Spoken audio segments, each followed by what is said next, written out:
नमस्कार, मी मनोज जिंदल, जिल्हा अधिकारी रत्नागिरी. मी रस्ता सुरक्षा अभियान हे जे मोहीम आपण रत्नागिरी जिल्ह्यामध्ये आता सुरू करतो आहे, त्याच्या अंतर्गत आपले सगळे नागरिकांना हे आवाहन करतो की आपण रस्ता सुरक्षाचा पालन करावे.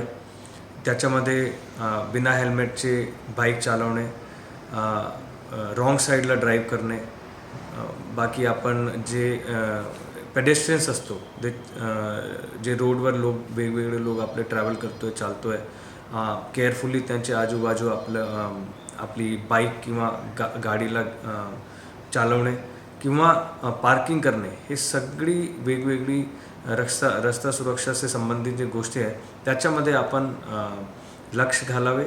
आणि आपले समाजामध्ये रस्ता सुरक्षाबद्दल दुसरे आपले जे नागरिक असतो, आपण स्वतः असतो, आपले मुलं असतो, कुटुंब असतो, त्यांच्या सगळ्यांमध्ये एक रस्ता सुरक्षाबद्दल माहिती पण पोहोचवावे आणि त्याची जनजागृती करावे, ही माझी विनंती आहे आणि आव्हान आहे. धन्यवाद.